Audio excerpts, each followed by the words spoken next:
الحمد لله وكفى وسلام على عباد الذين اصطفى أما بعد فأعوذ بالله من الشيطان الرجيم بسم الله الرحمن الرحيم ومن أحسن قولا ممن دعا إلى الله وعمل صالحا وقال إنني من المسلمين وقال النبي صلى الله عليه وسلم بلغوا عني ولو آية وصدق رسوله النبي الأمي الكريم ونحن على ذلك من الشاهدين والشاكرين والذاكرين والحمد لله رب العالمين मैं दूर हो मजबूर हो आए सैयद आलम दीदार देखाते नहीं आवाज सुना दे दीदार देखाते नहीं आवाज सुना दे साले से लगा दे मेरे इश्क का सफीना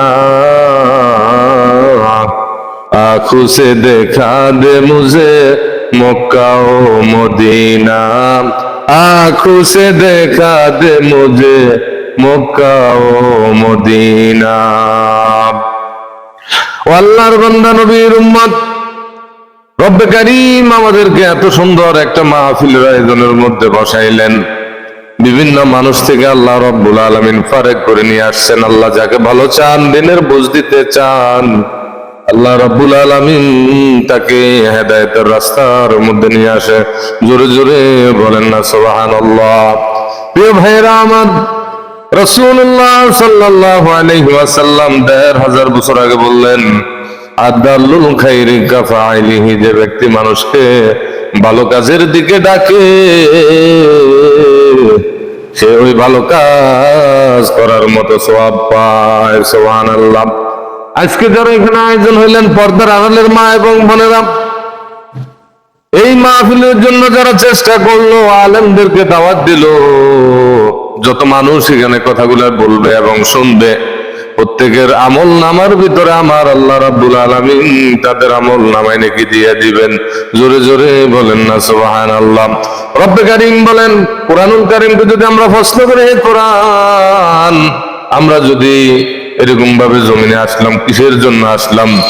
রব্বুল আলামিন সুন্দর করে কোরআনুল কারীমের মধ্যে জবাব দিয়ে দিবেন, ওয়ামা খালাকতুল জিন্না ওয়াল ইনসা ইল্লা লিয়াবুদুন।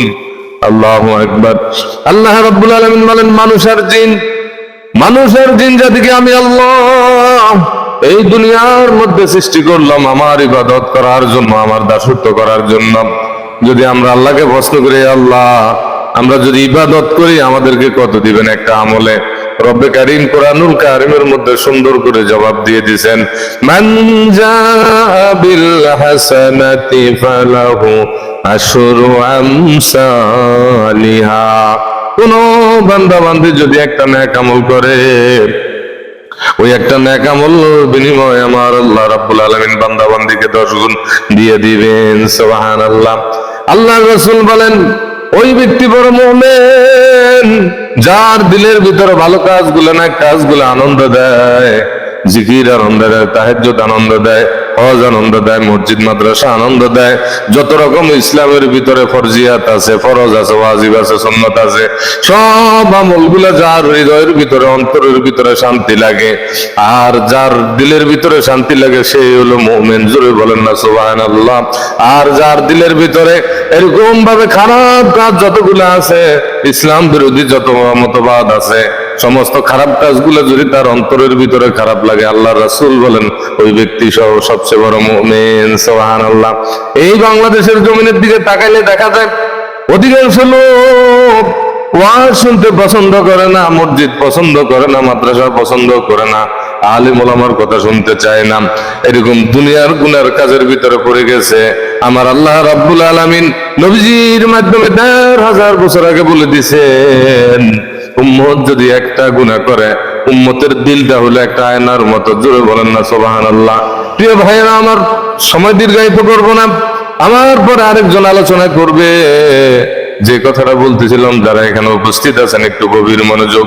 আমার ইউটিউব চ্যানেলের ভিতরে আপনারা ঢুকবেন, ঢুকার পরে পপুলার একটা ইসলামিক মিডিয়া আছে, ওখানের ভিতরে আলোচনা আছে। আলহামদুলিল্লাহ, অনেক মুহাক্কিক, ফরিদউদ্দিন আফতাব সাহেব, আল্লাহওয়ালাদের কাসেমি, এরকম ভাবে আল্লাহওয়ালাদের বয়ান আছে। আপনারা জেনে নিবেন, বুঝে নিবেন ইখলাস কাকে বলে। এই সংক্ষিপ্ত করে আপনাদেরকে বলতেছি, দুনিয়ার ভাইরালের জন্য চ্যানেল খুলি নাই, একমাত্র আল্লাহ রাব্বুল আলামিনের সন্তুষ্টির জন্য করলাম। জোরে জোরে বলেন না সুবহানাল্লাহ। প্রিয় ভাইরা আমার, এই দুনিয়াতে মানুষ দুই প্রকার, যারা ভাইরালের জন্য কাজ করবে, ইখলাস থাকবে না। নবীজি ১৫০০ বছর আগে বলে দিয়েছেন, হাশরের মাঠে ৩টা আদালত বসবে। একটা হলো শিরকের আদালত, আরেকটা হলো এরকম ভাবে শিরকের কোনো মাফ করা হবে না। ৩ ব্যক্তিকে হিসাব নেওয়া হবে। যাকে আল্লাহ ধন দিল, ওই ধনী ব্যক্তিকে জাহান্নামে নিক্ষেপ করা হবে। জিজ্ঞেস করবে, তোমাকে অনেক ধন দিলাম আর অনেক ধন সম্পদ, তুমি কোন কাজে ব্যয় করছো? সে বলবে, এমন কোনো ভালো কাজ নাই যে কাজের ভিতরে আমি ব্যবহার করি নাই। রব্বে কারীম বলবে, মিথ্যা বলতেছ। দুনিয়াতে তোমাকে দানবীর বলবে, আর দুনিয়াতে তোমাকে প্রশংসা করবে। দুনিয়ার প্রশংসা হয়ে গেল। প্রিয় ভাইরা আমার, তো ফেরেশতারা তাকে জাহান্নামে নিয়ে যাও। দ্বিতীয় ব্যক্তিকে, যিনি শহীদ হয়ে গেছেন, কিতাবের মধ্যে আসছে শহীদ, ওই শহীদ ব্যক্তিকে আল্লাহ তাআলা ডাক দিবেন, ও বান্দা, তুমি যে শহীদ হইলাম, কার জন্য শহীদ হইলা? ওই বান্দা বলবে, আল্লাহ, দুনিয়াতে দিন কায়েমের জন্য আমি, আল্লাহ আপনার দিন প্রতিষ্ঠিত হওয়ার জন্য আমি শহীদ হইলাম। আল্লাহ রাব্বুল আলামিন বলেন, ইন্না আলিমুন বিযাতিস সুদূর ওয়া হাসিলা মা ফিস সুদূর। আমি আল্লাহ অন্তরের খবর জানি। ও বান্দা, দুনিয়াতে তোমাকে বীর বলবে, এই জন্য তুমি শহীদ হয়েছো। তারপরে ফেরেশতারা তাকে বেঁধে হাত পা বাঁধো, জাহান্নামে শিকল দিয়ে তাকে জাহান্নামে নিক্ষেপ করা হবে। নাউজুবিল্লাহ।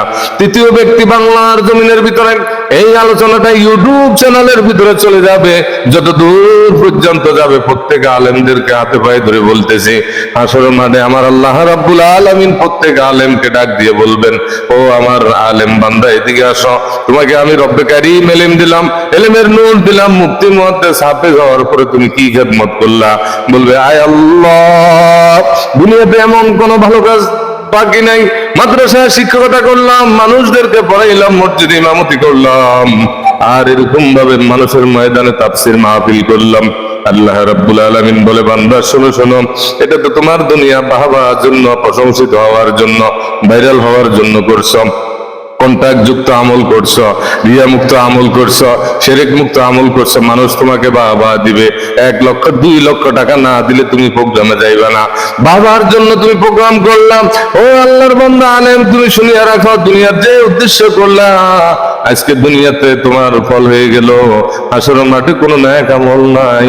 আল্লাহ রাব্বুল আলামিন ফেরেশতাকে বলবেন, ও ফেরেশতা, ওই আলেমের হাতে পায়ে জাহান্নামের শিকল বাঁধায় দাও এবং তাকে অধমুখী করিয়া জাহান্নামে নিক্ষেপ করবে। নাউজুবিল্লাহ। এই জন্য প্রিয় ভাইরা আমার, বড় আফসোস লাগে, আমাদের আলেমের ভিতরে একজনের সাথে আরেকজন হিংসা। যদি যিনি ভাইরাল হয়, তার মাথায় সবাই তেল দিতে থাকে, সেলিব্রেট দিতে থাকে। কিন্তু বড় আফসোসের বিষয়, এই বাংলার জমিনের ভিতরে যারা 5 ওয়াক্ত নামাজ পড়ে, মসজিদে ইমামতি করে, এমনও দামি দামি বক্তা আছে, কিন্তু তাদের মিডিয়ার জগতে নাম না থাকার কারণে আজকে তাদের কোনো প্রশংসা নাই। ভাইরাল যত বক্তা আছে তাদেরকে সিলেক্ট করা হয়, আর যদি বলা হয় আমাদের মসজিদের ইমাম সাহেব মাগরিবের পরে আলোচনা করবে, তখন বলে, হুজুর আবার কিসের আলোচনা করবে? বেটকাই একটা কথা বলে। প্রিয় ভাইরা আমার, ইখলাস না থাকার কারণে। কিন্তু আমি বলতেছিলাম, একজন ইমাম সাহেব আপনার পীর, একজন ইমাম সাহেব 24 ঘন্টা মসজিদের ভিতরে থাকে, আপনার জন্য দোয়া করতে থাকে, আপনার এলাকাবাসীর জন্য দোয়া করতে থাকে, তার ভিতরে কতটুকু ইখলাস আছে এই জন্য বয়ান শিখে নিবেন। আমার আলোচনার ভিতরেও আছে, ইউটিউব চ্যানেলের ভিতরেও আছে। প্রিয় ভাইরা আমার, হযরত মাওলানা কারি মুজাম্মিল হোসেন আশরাফি ইউটিউব চ্যানেলের ভিতরে চান্স দিলে আসবে, নাঙ্গলকোট ওয়াজ টিভি চ্যানেলের ভিতরে চান্স দিলে আসবেন। প্রিয় ভাইরা আমার, ইখলাস এমন একটা বিষয়, ইখলাস যদি না থাকে, মুফতি বলেন, মুহাদ্দিস বলেন, মসজিদ বলেন, মাদ্রাসা বলেন, সব কিছুর বদলা আল্লাহ রাব্বুল আলামিন দুনিয়াতে দিবেন না। দুনিয়াতে তো না হয়ে যাবে, কিন্তু আখিরাতে শস্য পরিমাণে সে নেক পাবে না। নাউজুবিল্লাহ। প্রিয় ভাইরা আমার, এই দুনিয়াতে আমি যে কোরআনুল কারীম থেকে আয়াত পড়লাম, আমরা দল মত নির্বিশেষে প্রত্যেক আলেম বর্তমান সময়ের ভিতরে একটা প্ল্যাটফর্মে আসা দরকার। আমরা কেউ শস্যে না, কেউ 800, কেউ এরকম ভাবে তাবলীগ করে, কেউ কওমি করে, ওয়াহাবি করে, হেফাজত করে, কিন্তু কোরআনুল কারীমের ভিতরে কোনো নাম নাই। প্রিয় ভাইরা আমার, রব্বে কারীম সুন্দর করে বলছেন, ওয়ামান আহসানু কাওলাম মিম্মান দাআ ইলাল্লাহ وعمل صالحا وقال إنني من المسلمين। রব্বে কারীম বলেন, ওমান আহসান, ওই ব্যক্তির কথার চেয়ে ভালো কথা আর কাহার হইতে পারে যে ব্যক্তি মানুষকে দাআ ইলাল্লাহ, ওমান আহসানু কাওলাম মিম্মান দাআ ইলাল্লাহ, মানুষকে আল্লাহর দিকে ডাকে আর নিজেও নেক আমল করে আর বলে ক্বালা ইন্নানি মিনাল মুসলিমিন, আমি সাধারণ মুসলমানদের মধ্যে হইতে একজন। জোরে বলেন না সুবহানাল্লাহ। প্রিয় ভাইয়েরা আমার, মুসলমান হইতে হলে দুইটা কাজ। এখানে আল্লাহ রব্বে কারীম কত সুন্দর করে আমাদেরকে বুঝাইলেন। সময় আমার সংক্ষিপ্ত, একটা আয়াত যদি আমরা ব্যাখ্যা করতে থাকি, তাম পৃথিবীতে যত মুফতি মুহাদ্দিস আছে সব মিলিয়াও যদি এরকম ভাবে আল্লাহর কালামের ব্যাখ্যা করতে থাকে, মানুষের হায়াত শেষ হয়ে যাবে, মানুষের জীবন শেষ হয়ে যাবে। কিন্তু রব্বে কারীমের কোরআনুল কারীমের তাফসীর কখনো শেষ করা সম্ভব নয়। সুবহানাল্লাহ। রব্বে কারীম বলেন, ওমান আহসানু কাওলাম মিম্মান দাআ ইলাল্লাহ ওয়া আমিলা সালিহান ওয়া ক্বালা ইন্নানি মিনাল মুসলিমিন। ওই ব্যক্তির চেয়ে ভালো কথা কার হইতে পারে যে ব্যক্তি মানুষকে আল্লাহর দিকে ডাকে। এই জগতের ভিতরে যারা দাঈ ইলাল্লাহর কাজ করে, ওয়াজে মাঠে, ময়দানে, মসজিদ, মাদ্রাসা, প্রত্যেকে আমরা দাঈ ইলাল্লাহর কাজ করতেছি, ইখলাসের সাথে করতে হবে। যারা জুনিয়র আছে, সিনিয়র ভাই যারা আছেন, তাদেরকে এরকম ভাবে ভালোবাসতে হবে, আদর করতে হবে, তাদেরকে সুযোগ দিতে হবে। কিন্তু বড় আফসোসের বিষয়, এখন বর্তমান দেখা যায় সোশ্যাল মিডিয়ার ভিতরে যার ইউটিউব চ্যানেলের ভিতরে ওয়াজ বেশি আছে, যার বেশি সাবস্ক্রাইব আছে, ফলোয়ার আছে, তাকে দাম দেওয়া হয়। আর যার ইউটিউব চ্যানেল নাই, যার লাইক নাই, সাবস্ক্রাইব নাই, ফলোয়ার নাই, তাকে কেউ দাম দেয় না। নাউজুবিল্লাহ। প্রিয় ভাইয়েরা আমার, যে কথা বলতেছিলাম, তাহলে চিন্তা করেন, আমরা সকলে মহব্বত করতে হবে আল্লাহর জন্য। মুসলমান যে আল্লাহ তাআলা আমাদেরকে বানাইলো, নিজে জাহান্নামের আগুন থেকে বাঁচতে হবে আর উম্মতকে জাহান্নামের আগুন থেকে বাঁচাইতে হবে। প্রিয় ভাইয়েরা আমার, রব্বে কারীমকে যদি আমরা প্রশ্ন করি, আল্লাহ রাব্বুল আলামিন কোরআনুল কারীমের ভিতরে সুন্দর করে বলে দিয়েছেন, ইয়া আইয়ুহাল্লাযীনা আমানু কু আনফুসাকুম ওয়া আহলিকুম নারা। হে ঈমানদারগণ, তুমি নিজে জাহান্নামের আগুন থেকে বাঁচো, তোমার আহালকে বাঁচাও। এই জমানাতে নিজেও বাঁচতে হবে, আহালকে বাঁচাইতে হবে, এটা আল্লাহর জিম্মাদারি। আর যদি রব্বে কারীমকে আমরা যদি প্রশ্ন করি যে আমরা যে দাওয়াতের কাজ করতে হবে, এটা আমাদের উপর কোনো জিম্মাদারি, কোনো দল থাকা দরকার আছে কিনা, কোরআন কারীমকে যদি আমরা প্রশ্ন করি, আল্লাহ রাব্বুল আলামিন সুন্দর করে বলে দিয়েছেন, ওয়ালতাকুম মিনকুম উম্মাতুন ইয়াদউনা ইলাল খায়র ওয়া ইয়া'মুরুনা বিল মা'রুফ ওয়া ইয়ানহাউনা আনিল মুনকার ওয়া উলাইকা হুমুল মুফলিহুন।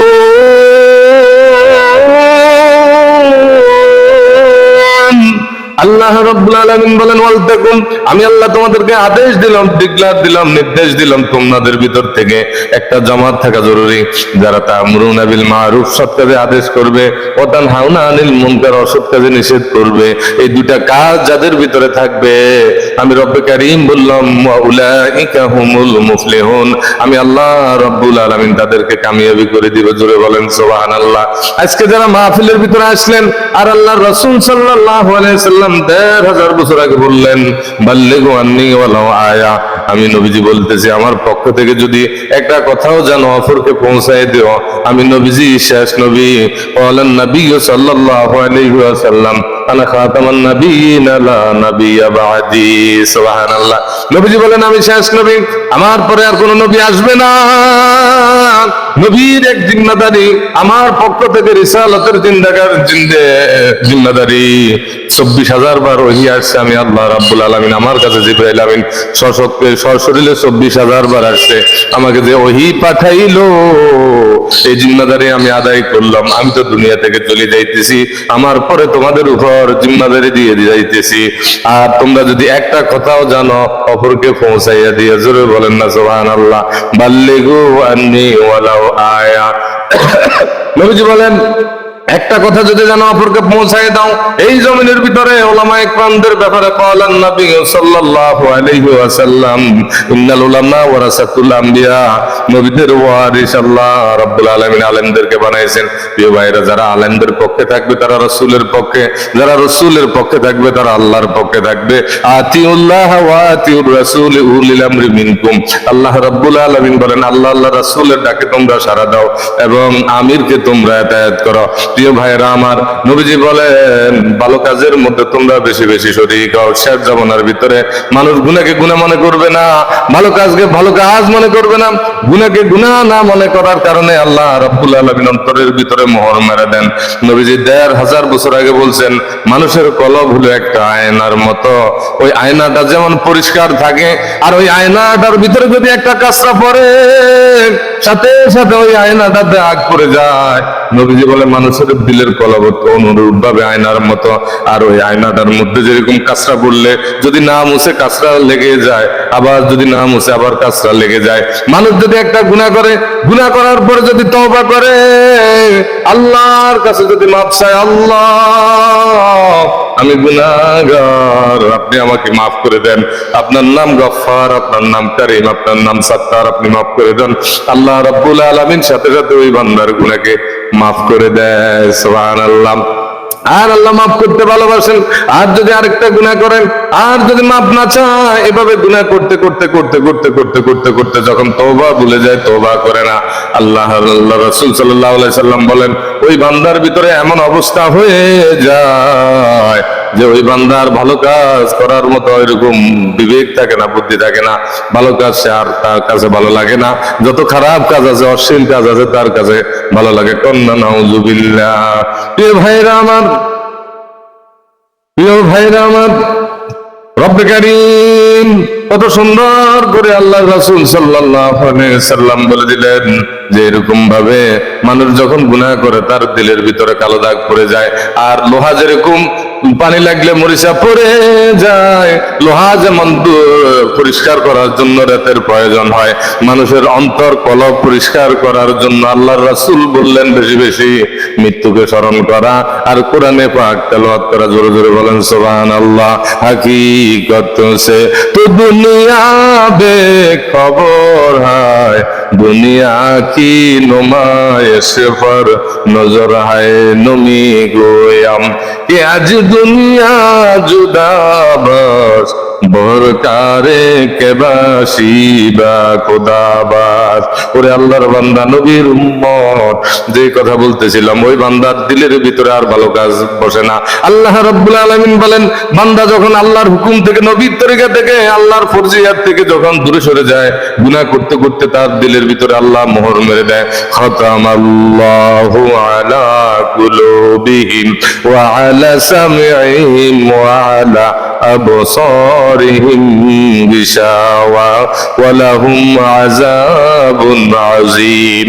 আল্লাহ রাব্বুল আলামিন বলেন ওই বান্দার দিলের ভিতর আমি রব মোহর মেরে দিই। মোহর মারি দেওয়ার পরে ওই বান্দার ভালো কাজ ভালো লাগে না, ভালো কাজ করতে মন চায় না। প্রিয় ভাইরা আমার, আল্লাহর কাছে তওবা করতে হবে। যদি আপনার নামাজ ভালো না লাগে, জিকির ভালো না লাগে, মসজিদ ভালো না লাগে, আলেম ওলামাদেরকে যদি আপনার ভালো না লাগে, তখন বুঝতে হবে আল্লাহ আপনার প্রতি নারাজ আছে।